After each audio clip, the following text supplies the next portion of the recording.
Bambang Tri waktu dibacakan tuntutan menutup telinganya gini. Memakai dia kupingnya ditutupi. Maka jadi lucu ini. Persidangan kasus buku Jokowi Undercover yang pertama dulu, yang dulu itu. Ini ya sama itu. Oh, main pecat itu. Pengacaranya juga dipecat itu loh. Bambang Tri, orang ini aneh nih. Wes dibantu gratis, orang terima kasih malah main pecat. Wah, kayak bos wae.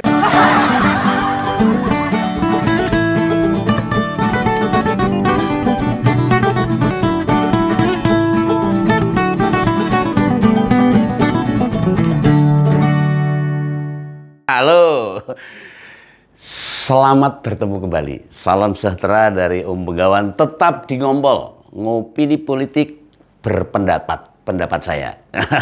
Ya, pertama-tama saya ingin mengucapkan selamat menjalankan ibadah puasa bagi teman-teman yang hari ini sudah berpuasa. Ya, maupun yang puasanya baru besok, enggak apa-apa. Yang penting berpuasa. Ya, semoga bulan Ramadan ini membawa keberkahan bagi kita semua dan dijauhkan dari mara bahaya. Lancar, sukses semuanya. Nah, kabar lucu ini. Saya tak ketawa dulu. Kabar lucu dari proses persidangan Bambang Tri dan Sugiknur. Ini memang agak lucu ini, kayak Sri Mulat. Nah, memang mereka ini sudah kayak duet lawak. Wah, ini semacam kayak Abdel dan Temon itu yang lucu itu. Nah, mungkin kayak Komeng dan Adul. Wah, lucunya minta ampun ini. Kalau saya melihat tingkah laku dua sosok manusia ini, pengennya ketawa. Jadi lucunya ini minta ampun. Nah, kemarin itu kan pembacaan tuntutan dan terdakwa kasus ujaran kebencian. Nah, IT dan juga penistaan agama dituntut jaksa hukuman 10 tahun penjara. Ini tuntutan jaksa loh ini. Lah alasannya begini. Jaksa mengatakan bahwa mereka menyebarkan berita bohong dan membuat onar itu. Wah, jadi kayak seru tak sini. Nah, nasibnya bisa lebih parah dari Bang Thoyib yang 3 lebaran tidak pulang-pulang ini. 10 tahun no. Lah pripun niku Mas Sugi? Pripun Mas Sugi? Ngeluh to, mumet to, pusing to itu. Iya, bingung jenengan. Makanya kalau sekolah SD saja tidak tamat, tidak pernah mondok tapi nyebut dirinya Gus, lah ya mesti kualat itu. Kualat itu jambu mete nanti. Nah, bisa membuat kita celaka kalau caranya begitu. Ini sesuatu yang sangat sakral. Jangan dibuat main-main loh. Loh, kalau banyak orang meyakini Anda itu ustadz, mestinya bisa menjaga perilaku dan tutur kata. Ngomong miso-miso mencaci maki ora bener itu loh. Bukan malah menuruti hawa nafsu. Atas tuntutan ini Sugiknur protes. Silakan protes di pengadilan, boleh-boleh saja. Katanya dia itu hanya seorang YouTuber. Kayak Om Begawan ini. Ini sampean kalau Om Begawan ini yang mengulik-ngulik tentang isu ijazah palsunya Pak Presiden Jokowi. Bahasanya gampangnya itu itu ya cuci tangan itu. Cuci tangan biar nggak ikut-ikutan lah. Yang menulis buku Jokowi Undercover gitu. Itu kan Bambang Tri. Mas Bambang Tri adiknya Bambang Sadono dari Semarang gitu loh. Nah, dan Sugi hanya mengundang saja. Wah, berarti Bambang Tri sebagai tamu saja. Lah masa tuntutannya disamakan? Saya ini kan cuma mengundang disamakan. Disamakan. Lah Pak Sugiknur, makanya dulu di sekolahan itu fungsinya bukan hanya pengetahuan kita yang bertambah. Salah. Nah, salah satu fungsi pendidikan atau bersekolah itu mengajarkan kepada kita, menggunakan otak yang dikaruniakan oleh Tuhan kepada kita. Nah, siapa yang suruh? Oh, SD kelas 5 sudah tidak mau melanjutkan kan ya. Jadi lucu nih Bang Sugi ini. Nah akibatnya, lihat sendiri. Tidak bisa memaksimalkan pikiran untuk digunakan menyebarkan kebaikan. Nah, SDM-nya kan jadi terbatas loh. Ya memang Mas Sugi ini tidak menulis, tetapi memfasilitasi, ya, memberi tempat, memberi ruang, ya, dan mengunggah di YouTube. Menjadikan Bambang Tri ini dengan fitnah ijazah palsunya Pak Jokowi katanya. Ini turut dipercaya orang-orang yang tidak menggunakan otaknya dengan baik loh. Ya, jadi tidak perlu ini menyalah-nyalahkan ya. Semoga kalau begini silahkan hadapi risiko yang panjenengan perbuat ini. Harus bertanggung jawab atas perbuatan jenengan. Ya, saya melihat tuntutan jaksa ini memberi kesempatan Sugi Nur berbenah, ya, supaya bisa menjadi lebih baik, supaya bisa lebih rendah hati, agar besok lagi tidak mengulangi perbuatan yang sama. Nah, meski dituntut 10 tahun, ya kan belum vonis loh Mas, itu kan tuntutan jaksa itu. Hakim masih mempertimbangkan beberapa faktor lain. Ya, selama persidangan berlangsung, kan Mas Sugi ini tetap meyakini apa yang ditulis Bambang Tri ini sebuah hal yang benar. Pokoknya ngeyel, pokoknya bener lah. Lah Mas Pak, apa ya sebutannya, Refli Harun dan Pak Amin Rais juga merasakan hal yang sama. Anggapannya bener lah ya. Kenapa begitu? Karena di YouTube Pak Refli dan Pak Amin bukan malah mengupas keanehan tuduhan Bambang Tri ini, tapi malah memojokkan. Bang Refli menghadirkan Bambang Tri loh. Nah, iya, dan menanyakan bagaimana proses penyusunan buku itu. Nah, Pak Amin menunjukkan cara pembuktian sebuah ijazah palsu. Mereka berdua itu akademisi loh, padahal doktor loh itu, profesor malahan Pak Amin itu. Mereka berdua itu akademisi. Lah kok lebih percaya pada Bambang Tri gitu loh, timbang apa yang bisa dijalani oleh Pak Jokowi. Lampiye ini pikirannya Bang Refli Harun sama Amin Rais loh. Wah, seorang akademisi kok gitu cara berpikir. Nah, silakan teman-teman simpulkan sendiri. Bagaimana orang percaya dengan Bambang Tri dibandingkan dengan percaya dengan Pak Jokowi. Walah yo aduh toh ya. Nah, sementara Bambang Tri waktu dibacakan tuntutan menutup telinganya gini. Memakai kedua tangan, kupingnya ditutupi. Maka jadi lucu ini. Itu jadi lucu ini. Pak Bambang, apa njuk kalau ditutupi telinganya itu lalu dianggap tuntutan itu tidak sah. Oh ya ora iso. Apa ditutupi pakai cor beton ya nggak bisa. Itu ora aneh lah Pak. Kayak gitu malah jadi ketawaan masyarakat ini. Ini kehidupan Pak Bambang. Setiap orang harus menerima konsekuensi dari perbuatan yang melanggar hukum, ya termasuk jenengan itu. Kalau jenengan berbuat, ya harus berani bertanggung jawab. Orang tidak boleh asal bicara tanpa dasar yang kuat. Orang ngawur Pak.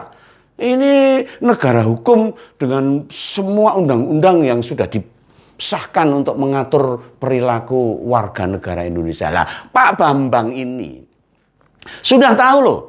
Bukan siapa-siapa ini Pak Bambang ini. Para pengacara yang membela dia itu juga tidak dibayar. Iya toh, atau bahasa hukumnya itu pro bono. Pro bono. Ya, sudah dibantu gratis. Ya harusnya terima kasih.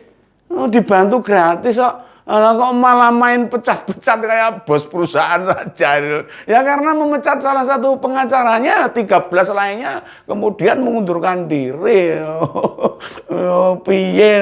Nah, tadi terus gimana nih kalau nggak ada pengacaranya? Nah, Pak Andika Dian Prasetyo, koordinator advokat Bambang Tri, membacakan pernyataan para pengacara itu. Soalnya waktu sidang minggu lalu itu masih di suasana sidang. Ya enak aja Pak Bambang memecat salah satu kuasa hukum mereka yang bernama Pak Zainal Mustafa. Ya makanya yang lain ya pilih mundur loh. Salah saya dipecat loh, harus mundur kabeh. Nah, sebab menurut penilaian mereka, Pak Bambang ini sudah tidak membutuhkan bantuan hukum dan pengacara. Akhirnya ada pemecatan ini. Saya jadi ingat ini. persidangan kasus buku Jokowi Undercover yang pertama dulu, yang dulu itu, itu ya sama itu, main pecat itu, pengacaranya juga dipecat itu loh, sama Bambang Tri. Orang ini aneh nih, wes dibantu gratis, orang terima kasih malah main pecat, wah kayak bos wae. Nah, kok saya jadi berpikir, Begawan ini jadi berpikir ini, apa Pak Bambang Tri ini membuat kegaduhan ini memang sengaja supaya dibawa ke sidang? Wah, ben viral loh gimana ini saya, ini menurut Om Begawan kira-kira seperti itulah.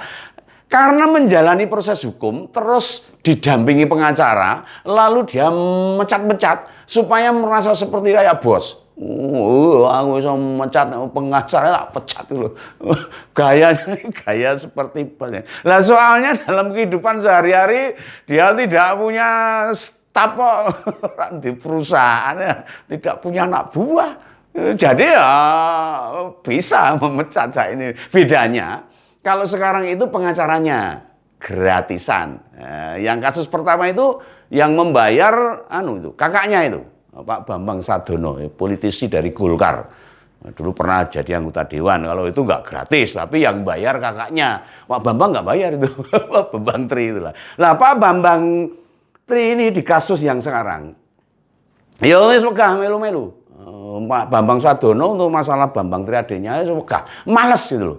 Tidak mau ikut-ikutan itu. Lah adiknya jangankan berpikir jelas, hidupnya saja tidak jelas. Wes sak karepe dhewe. Nah, makanya tidak mau lagi berurusan sama adiknya Pak Bambang Sadono ini. Nah, itu loh Pak Sugi. Lihat tuh. Kakak kandung saja sudah males ngasih bantuan loh. Mas Suginya harusnya tahu. Lah sampeyan itu loh malah kasih panggung, masih tempat. Oh, ya, jenengan ya ikut terperosok akhirnya. Ya monggo ini tanggung jawab jenengan. Nah ini menurut Om Begawan. Lalu apa masalah sebenarnya?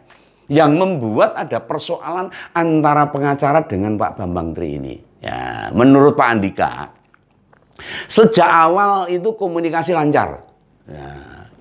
Itu komunikasi lancar dan tidak lancar akhirnya. Ya mungkin maksudnya kadang-kadang baik-baik saja dan kadang-kadang ya tidak. Jangankan sama pengacara, kan sama Suginur juga begitu. Mereka bahkan pernah minta dipisah karena satu sel mereka gelut bertengkar kayak anak kecil itu loh. Lah Pak Bambang Tri ini komplain pada pengacara soal saksi. Menurut tim pengacara, mereka yang harus menghadirkan saksi dan mengalami kesulitan ini pengacaranya. Dan saat menghadapi kesulitan itu, Pak Bambang Tri ngomel-ngomel, wow karepe, penak men pengacaranya harus menghadirkan saksi. Wes gratisan menghadirkan saksi orang gratis, harus ada kontribusi dan sebagainya, biaya macam-macam. Wah, mungkin maksudnya menghadirkan orang yang bisa mengatakan bahwa Pak Jokowi bukan teman satu kelas.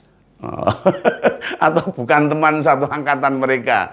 Ya pasti tidak berani lah wong di YouTubernya Kompas, di YouTubernya Presiden dan di berbagai channelnya ada pengakuan teman-teman satu angkatan. Ya rawani kalau mencari saksi yang bisa bersaksi bahwa itu bukan teman-teman Pak Jokowi. Lucu ini Pak Bambang Tri ini lah. Lah apa ada orang mengaku angkatannya Pak Jokowi yang siap tidak menganggap temennya opo wani itu loh. Dulu saat sekolah memang Pak Jokowi belum jadi siapa-siapa. Oh ya, anaknya orang-orang biasa saja itu. Belum jadi apa-apa loh. Tapi dijamin ya toh, yang lupa itu bukan sekelas sama Pak Jokowi. Ya, mungkin adik kelasnya atau kakak kelasnya itu. Tapi saya juga yakin yang lupa itu pasti kenal dengan teman lain yang sekelas sama Pak Jokowi. Dan ya mungkin sudah tanya lah, apa dulu di kelasnya ada yang namanya Jokowi, ya mungkin namanya dulu bukan Jokowi. Jokowi ini terkenalnya karena dia jadi presiden ini dulu ya Jokowi Dodo begitu namanya. Nah, dijamin dijawab pasti iya, pasti kenal. Zaman dulu tuh lebih akrab. Satu kelas itu mesti ingat semua itu loh. Makanya pengacara disuruh menghadirkan orang yang pernah satu angkatan baik SMP, SMA atau di UGM yang sejurusan ya tidak ada yang mau teman-temannya itu. Ya mereka itu kan orang-orang yang normal, orang-orang yang waras. Tahu mana yang benar, mana yang tidak benar. Sudah dipilah-pilah. Dengan tidak mau mengakui kalau Pak Jokowi bukan teman mereka. Lah apa ora resiko melu di penjara? Wong genah-genah koncone kon ngomong bukan temennya kan mau ikut-ikutan Pak Bambang Tri malah dicekut repot gitu lah. Mereka sudah orang-orang cerdas, jangan salah itu. Itu kalau orang bodoh kalau mau seperti itulah pasti bersedia jadi saksi palsu lah atau saksi yang sudah siap berkata dusta. Padahal kalau palsu, dusta, dan membohongi, akhirnya kena akibatnya sendiri. Lah, alhamdulillah. Teman-teman seangkatan Pak Jokowi tidak ada yang mau melakukan. Ya makanya pengacaranya kesulitan menghadirkan saksi. Pak Bambang Tri cuma bisa marah-marah. Wah, isinya wanyel tok gitu loh. Nesu-nesu. Lah, buku karangannya juga ngawur atau hasil imajinasi sendiri. Saksinya kok minta saksi nyata, halusinasi tau mau yang nyata-nyata, ora iso, ya gak bisa loh Pak Bambang, ora iso Pak Bambang itu seperti itu mau jenengan itu cuma ilusi Anda saja, bukan kenyataan. Lah untungnya para pengacara yang berjumlah 13 orang ini, angka sial ini 13 ini, terdiri dari tim Jakarta dan tim Solo. Ya, yang hanya mundur sebagai pengacaranya Pak Bambang Tri, tapi tetap menjadi pengacaranya Bang Sugi, Mas Sugi atau Pak Sugi. Saya nggak mau nyebut Gus ini. Om Begawan kamu lah. Selamat ini. Para pengacara selamat memperjuangkan Pak Sugi, para pengacara ini. Nah, semoga nanti vonis Pak Hakim tidak sesuai dengan tuntutan yang 10 tahun itu ya. Mungkin lebih rendah atau malah mungkin lebih tinggi. Ya monggo Pak Sugi, Pak Bambang introspeksi. Atas persidangan yang sudah digelar ini, ya, introspeksi dirilah. Mungkin ini cara Tuhan untuk membenahi perilaku panjenengan yang kurang baik, yang suka memfitnah, gitu loh, yang suka membuat onar di masyarakat ini. Perilaku yang ini kurang baik. Moga-moga jenengan bisa introspeksi diri dengan permasalahan ini. Ya, sama Tuhan tidak boleh berprasangka buruk ya. Oke ya, Pak Bambang Tri dan Bang Sugi Nur.